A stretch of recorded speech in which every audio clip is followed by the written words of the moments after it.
हाँ भैया, अब जब ज़रा आ गए हो तो रुक जाओ, रुको ज़रा, सब्र करो, क्योंकि आज हम एक बहुत ही ज़रूरी चीज़ के बारे में बात कर रहे हैं जो कि है एग्ज़ाम एंजाइटी। और इस लफ्ज़ से मुझे इंतहाई नफ़रत है, बिकॉज़ ये हर स्टूडेंट का आजकल एक बहुत बड़ा मसला चल रहा है कि भाई एग्ज़ाम आ रहे हैं, एंजाइटी आ रही है, टेंशन आ रही है, स्ट्रेस आ रहा है, और इस स्ट्रेस की वजह से आपकी ऑटोमेटिकली एग्ज़ाम परफॉर्मेंस भी डाउन जाती है। तो आज मैं आपको दूंगा 6 बड़ी आसान किस्म के टोटके। तो लेट्स गेट स्टार्टेड। पहली प्रो टिप है द सोक्रेटिक डायलॉग। और अब हम सबको पता होगा सोक्रेटिस कौन था, और इन केस अगर आपको नहीं पता कि सोक्रेटिस कौन था, तो he was a very very famous, like one of the best philosophers to have ever lived, like from ancient Greece, you know. तो इन साइकेट्रिक मेडिसिन हम एक मेथड को इस्तेमाल करते हैं which is called the Socratic method. और इस method का मकसद ये नहीं है कि हम कुछ सवालात के जवाबात ढूंढें। वाह क्या उर्दू है यार, सही, मतलब खल्लास, मतलब कहते हैं ना खालिस उर्दू, खल्लास कह रहा हूँ। तो द पॉइंट बिंग कि इस मेथड से ना हम बेसिकली कोशिश करते हैं कि पेशेंट या बंदे के या इंसान या थेरेपी, जो बंदा क्लाइंट जो आया हुआ है थेरेपी के लिए, उसके अंदर की जो थॉट्स हैं, जो उसके अंदर डीप रूटेड थॉट्स हैं, जो आइडियाज़ हैं, उनको हम किसी तरह बाहर निकालें ताकि वो खुद उन आइडिया से और उन ख्यालात से अवेयर हो सके। तो इसकी मैं आपको बहुत ही सिंपल मिसाल, एक एग्जांपल देता हूँ। सो आपके दिमाग में एक नेगेटिव थॉट आती है क्योंकि अब एग्ज़ाम्स करीब आ रहे हैं। तो वो नेगेटिव थॉट ये है कि I do not feel prepared for my exams, मेरी टेंशन हो रही है, मुझे अब एग्जाइटी हो रही है, मेरी तैयारी सही नहीं हुई भी। यहाँ पर यू स्टॉप और अपने आप से आप एक सवाल पूछेंगे, और वो सवाल ये होगा कि भाई ठीक है, मैं प्रिपेयर्ड नहीं हूँ, but why is it so bad कि मैं प्रिपेयर्ड नहीं हूँ, या फिर मुझे एग्ज़ाम की एंजाइटी हो रही है, मतलब क्यों ये इतनी बुरी एक टेंशन वाली बात मेरे लिए क्यों है।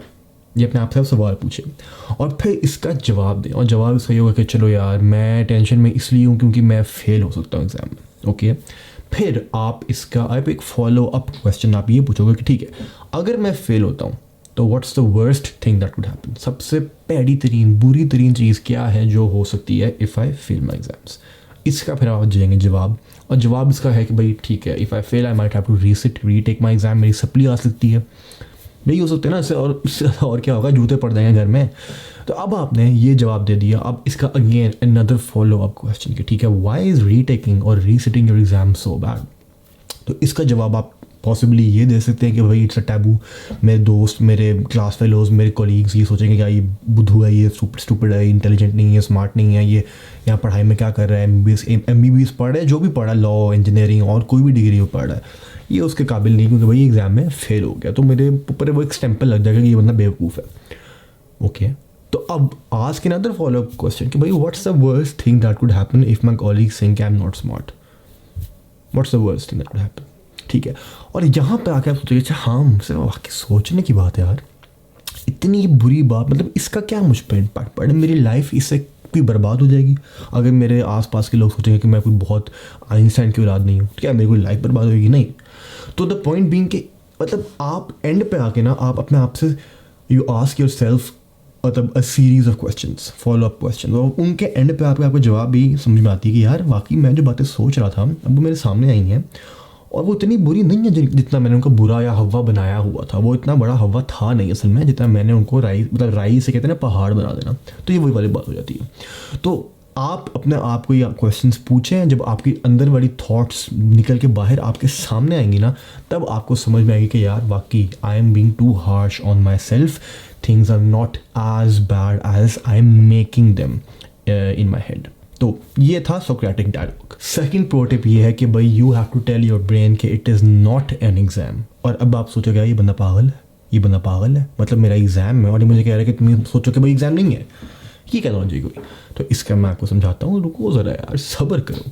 तो this is basically a simple trick to trick your brain, या क्योंकि हमारा जो दिमाग है ना, चाहे हम अपने आप को बहुत बड़ा साइंसदान समझ लें, न्यूटन की औलाद समझ लें, टेस्ला की औलाद समझ लें, लेकिन द पॉइंट बीइंग कि हमारा जो दिमाग है ना, प्रिमिटिवली बहुत ही ईजी टू फूल है।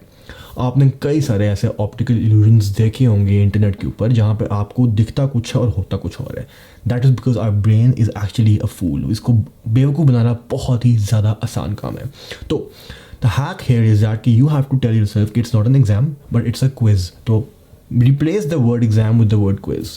इसका आपके ऊपर इम्पैक्ट क्या होगा? भाई एग्ज़ाम जो है ना, एग्जामिनेशन, ये एक बहुत ही ख़तरनाक किस्म का लफ्ज़ है। हम सोचते हैं यार एग्ज़ाम आ रहे हैं तो मतलब हम हड़बड़ा जाते हैं, हमारे पसीने छूट जाते हैं, ठीक है, क्योंकि exam is like a heavily charged word, negatively charged word.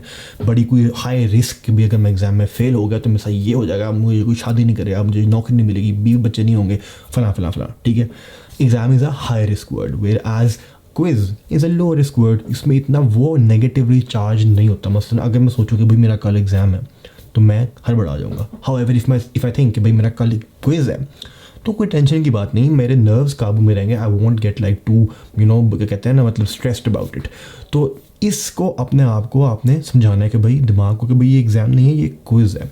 और obviously to convince our brains repetition is absolutely essential. अब ये नहीं कि कल आपका एग्ज़ाम हो और आज आप बैठ के अपने आप को बोलोगे यार चलो मेरा कल एग्ज़ाम नहीं, मेरा कल क्विज़ है, तो मेरी सारी एंजाइटी ख़राब मतलब ख़त्म हो जाएगी। ऐसा नहीं होता। अपने आप को दिमाग को कन्विंस करने के लिए इट टेक्स टाइम। तो ये एक ऐसी टेक्निक है which you have to apply throughout the whole semester. कि आप अपने आप को पूरे सेमेस्टर में बोलते रहेंगे यार क्विज़ होंगे, क्विज़ है, मतलब at the end of the semester I have a quiz not an exam. तब जाके आपका दिमाग एक्चुअली इस बात को तस्लीम करेगा, मानेगा और आपके ये टेक्निक एक्चुअली में काम करेगी and you will start to see the results like this. देवियों सज्जनों, तीसरी टिप जो है वो है बहुत ही कमाल की, and this is called I am the boss technique. इसकी लॉजिक क्या है मैं आपको समझाता हूँ। उसके लिए आपको एक पहले स्टोरी सुननी पड़ेगी। तो back in the third year of my medical school of MBBS in Norway, मैं अपने रोटेशंस पे था हॉस्पिटल में इन इंटरनल मेडिसिन, ठीक है। तो तब मुझे याद है एक पेशेंट आया था और उस पेशेंट का मुझे लेना था आर्टीरियल ब्लड गैस ABG, यानी कि इस नस से यहाँ पे हाथ की रिस्ट से यहाँ पे जो नस होती है यहाँ से मुझे उसका ब्लड निकालना था, एक वो सुई लेके। अब मैं बहुत परेशान था क्योंकि इस चीज़ को मैंने लाइफ में पहली बार मतलब कभी भी पेशेंट के ऊपर, एक इंसान के ऊपर नहीं किया था। मतलब I had practice on mannequins, लेकिन इंसानों के ऊपर this was going to be my first patient. तो मैं बहुत टेंशन में था कि यार कुछ गलत हो गया, कुछ नस उसकी कोई नर्व पे लग गई, हिट कर दिया मैंने तो मामला ख़राब हो सकता है। तो मुझे बहुत टेंशन थी, बट किसी तरह मैंने टेंशन पे काबू पाया। सोचा चलो यार अभी नहीं करूँगा, फर्स्ट टाइम तो कभी ना कभी तो करना ही होगा ना, मतलब there has to be first time. तो चलो भाई कूद जा समंदर में सिमरन।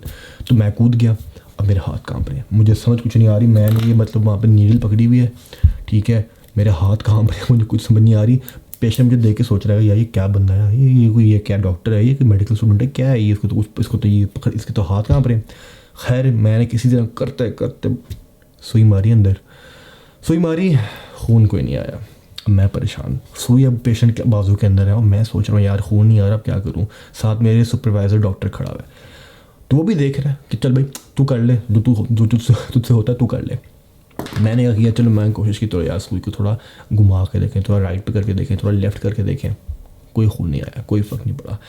एंड पे आगे तंग आके डॉक्टर ने भी कहा चल निकल, तू निकल मुझे दे। उसने सुई पकड़ी, वहीं पे अंदर के अंदर ही उसने करके टक टक करके मैनूवर करके उसको किसी तरह ब्लड निकाल लिया। मैं देखता रह गया, मैं कहा यार ये कमाल सीन है।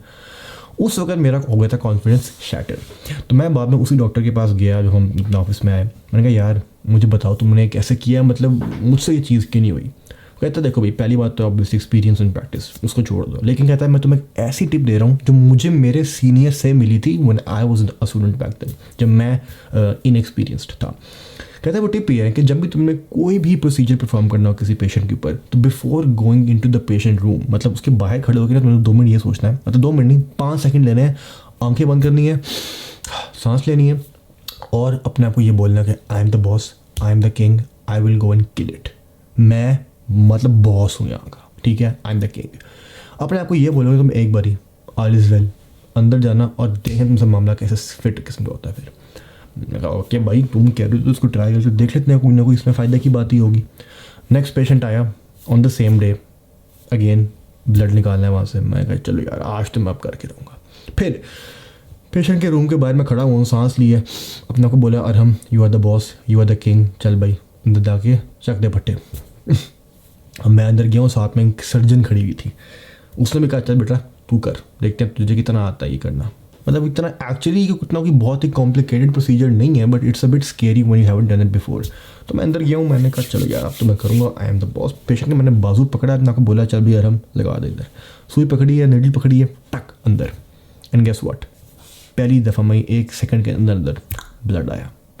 इस कहानी का मोटो क्या है, इसका पॉइंट मेरा ये है कि भाई इसमें इस ट्रिक को आप अपनी लाइफ के किसी भी एस्पेक्ट में इस्तेमाल कर सकते हैं, क्योंकि जो है ना आपको इससे मिलता है कॉन्फिडेंस, और वो जो कॉन्फिडेंस है ना that is absolutely essential, specially on oral exam. अगर आप MBBS कर रहे हो, आपका जब वाइवा होता है, कोई ओरल एग्जाम है या फिर कोई भी अदर फील्ड हो या इंटरव्यू, इवन जॉब इंटरव्यूज़, तो आपने क्या करना भाई, आपने उससे पहले सोचना भाई मैं बॉस हूँ, मैं अंदर जाके चकरे पट्टे कर देने मैंने, ठीक है।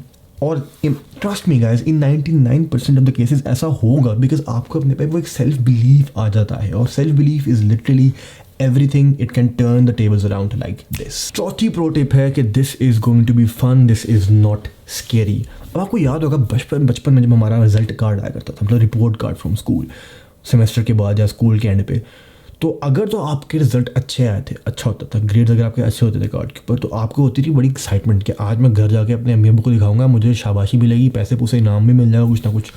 बड़ी खुशी हुआ करती थी यार कि मैं घर जाके अब रिपोर्ट कार्ड दिखाऊंगा, ठीक है। और अगर उसी रिपोर्ट कार्ड पे अगर आपके ग्रेड्स खुदा ना खासा ज़रा मतलब थोड़े मतलब मेरी तरह के होते हैं, तो आपको होती थी टेंशन कि यार घर जाके क्या करना है भाई, मार पड़ सकती है, चंडे चप्पल चुपल भी पड़ सकती है।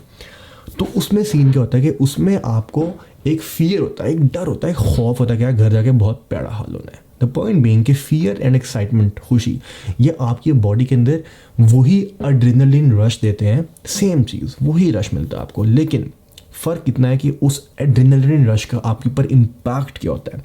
अगर आप एक्साइटेड हो ना, तो उसका जो इम्पैक्ट है वो ये होगा कि आप अपनी एबिलिटी में हो जाओगे कॉन्फिडेंट, ठीक है, आपकी जजमेंट विल बी इन्हांस्ड। लेकिन अगर आप में फियर है, तो उस रश की वजह से, उस एड्रेनलिन रश की वजह से आपकी जजमेंट हो जाएगी cloud, you will start to doubt yourself, you think यार काम ख़राब हो जाएगा, पता नहीं क्या हो जाएगा, मैं कर पाऊँगा नहीं कर पाऊँगा, तो आप में वो एक डाउट आता है। तो I repeatedly tell myself before every exam कि भाई this is going to be fun, this is going to be fun and this is not scary, because मैं अपने को कन्विंस करता हूँ कि I am excited for this and why shouldn't I be. मैंने पूरी लाइफ में एग्जाम्स दिए हैं, और हर बार ठीक है अच्छा हुआ, कभी कुछ दफ़ा अच्छा नहीं हुआ, कुछ दफ़ा अच्छा हुआ है, बट आज जो मेरे एग्जाम्स खुदा ना खास्ता कभी कभी बुरे हुए भी थे, तो nobody cares about them. तो द पॉइंट बीइंग कि भाई मैंने इस टेंशन को न्यूमरस दफ़ा अनकाउंटेबल टाइम्स पहले भी फेस कर चुका हूँ, काफ़ी दफ़ा अच्छा भी जा चुका है, तो this time also it will go reasonably well. और हर साल लाखों स्टूडेंट्स हैं जो यही सेम एग्जाम देते हैं, तो मतलब कर लेते हैं यार, लोग कर लेते हैं, ऐसे कोई टेंशन की बात नहीं है। This is going to be fun, I am excited, क्योंकि फाइनली इस एग्ज़ाम के बाद मेरा ये सब्जेक्ट ख़त्म हो जाएगा जिससे मुझे सख्त नफरत है। तो द पॉइंट बीइंग कि अपने आप को, आप माइंड सेट को अपने शिफ्ट करो, और this will do wonders for you, because when things are exciting, when things are scary, when things are not scary, तब आपका जो मज़ा आता है ना काम करने का, फिर वो टेंशन और एंजाइटी को सारा कर देता है रिलीज। पांचवी प्रो टिप है the dichotomy of control, and this is a concept derived from stoicism. और स्टोइसिज्म एक फिलोसफी का कॉन्सेप्ट है, और लाइक स्कूल ऑफ थॉट है, again from the ancient Greek philosophers. तो इसमें एक कॉन्सेप्ट है डाइकोटमी ऑफ कंट्रोल, यानी कि कंट्रोल जो होता है ना इंसान का, उसके दो पार्ट्स होते हैं, दो ऑप्शन होते हैं। एक ऑप्शन ये है कि भाई there are things which are outside of your control, and then the second option is कि there are things which are inside of your control. For example, exam की सिचुएशन में क्या मैं ये चीज़ कंट्रोल कर सकता हूँ कि कल एक पेपर में कौन से सवाल आने हैं? No, that is outside of my control, and things that are outside of my control उनको मैं चेंज नहीं कर सकता हूँ, नो मैटर हाउ मच मतलब एनजाइटी आई टेक, मैं कितना बड़ा मतलब परेशान हो जाऊँ, रो लूँ, आंसू बहा लूँ, जो मर्जी कर लूँ, but I don't have any control over the fact कि भाई कल कौन से सवाल आने पेपर में। तो इसलिए पॉइंट है ये है कि उसके बारे में फिर टेंशन लेने का क्या फ़ायदा जब आपकी चीज़ कंट्रोल में नहीं है। सेकंड ऑप्शन जो है वो ये है कि भाई अच्छा there are things which are in your control, यानी कि for example before an exam मेरे कंट्रोल में है कि मैं अपने आप में अपनी पढ़ाई कर सकता हूँ, मैं अपनी तैयारी पूरी कर सकता हूँ, मैं जो हमने पहले की 4 टिप्स दी हुई मैं उनको प्रैक्टिस कर सकता हूँ, ये चीज़ें मेरे कंट्रोल में है। तो as long as I have these things under my control, I have to make sure कि मैं ये सारे काम एक्चुअली मैं करूँ, ठीक है, क्योंकि यही है जो मैं कर सकता हूँ, बाकी तो मैं कर ही नहीं सकता। तो पॉइंट बीइंग है कि भाई आपने जो है ना, आपने अपने आप को दिखाना है कि यार why take tension, why be stress, जब ये पहली जो चीज़ें हैं ये मतलब मेरे हाथ में नहीं है, तो मैं मेरे टेंशन लेने से वो चीज़ें चेंज नहीं होने वाली। सिंपल इज दैट, मतलब एज सिंपल एज दैट। भाई छठी और आखिरी प्रो टिप ये है कि this does not define my success in life, exams do not define how commercially successful you will be. अब दुनिया में लाखों एग्जाम्पल्स भरी पड़ी हैं उन लोगों की जिनके ग्रेड्स चाहे मतलब स्कूल में इतने कोई ख़ास नहीं थे, but still they made it big in their lives, right? और I know this is very cliche, आप मतलब हर कोई बोलता है, हर मोटिवेशनल स्पीकर यूट्यूब यही बोल रहा था कि यार मतलब grades do not define your success. लेकिन हम सोचते हैं यार हमें तो बचपन से यही सिखाया गया कि भाई ग्रेड्स आर वेरी इंपॉर्टेंट, आपके ग्रेड्स अच्छे नहीं होंगे तो आपकी नौकरी अच्छी नहीं लगेगी, नौकरी अच्छी नहीं होगी तो आपकी सैलरी अच्छी नहीं होगी, सैलरी अच्छी नहीं होगी तो आपके जेब में पैसा नहीं होगा, जब पैसा नहीं होगा तो कोई आपको बाप अपनी बेटी का रिश्ता नहीं देगा, और फिर शादी नहीं होगी और life will be sad. No happy wife, no life without a happy wife. हमने तो ये पढ़ा होता बचपन से, हमने ये सुना होता बचपन से। तो पॉइंट ये है कि भाई life for commercial success and grades are two different things. The only thing grades actually reflect upon is your ability to sit and romanticize with your books. Grades do not like reflect on your ability, like other abilities, other factors which are way more important for a successful life. For example, your never give up attitude, कि आप give up नहीं करते हैं, आपकी resilience, आपकी socialisation, networking, आपकी communication skills कितनी important है। मतलब कि सक्सेस जो है ना बॉयज़, मैं आपको बता दूँ, लाइफ में जो सक्सेस है ना, it's a multi factorial equation. It's not just grades, बल्कि और भी बहुत ज़्यादा फैक्टर्स हैं इन द सक्सेस इक्वेशन। और एक फैक्टर के कम होने से ये बात साबित नहीं होती कि आपको सक्सेस नहीं मिलेगा, because there are a lot of other avenues as well, जहाँ पर अगर आप कामयाब हो तो आपको सक्सेस चुटकी बजाते साथ तो नहीं, लेकिन काफ़ी मेहनत के बाद पक्की बात है मिल सकता है। The last thing that you want to be thinking is कि you are a failure because you did not get top grades. That is very very important to understand. अगर आपके ग्रेड्स अच्छे नहीं हैं तो कोई बात नहीं, मतलब और भी बहुत सारे फैक्टर्स हैं इन द सक्सेस इक्वेशन जिनके ऊपर आप फोकस करके अपने आप को एक कामयाब इंसान बना सकते हो। और ग्रेड्स और सक्सेस का क्या रिश्ता है, इसी बात के ऊपर मैंने पूरी लंबी चौड़ी वीडियो बनाई हुई जो कि आप यहाँ पर देख सकते हैं। तो आई होप आपको आज की वीडियो पसंद आई होगी। तो I see you guys on the other side. उस वीडियो पर क्लिक करें और जाने से पहले सब्सक्राइब के बटन को चूम दें, फ्री का काम है, पैसे नहीं लगते भाई।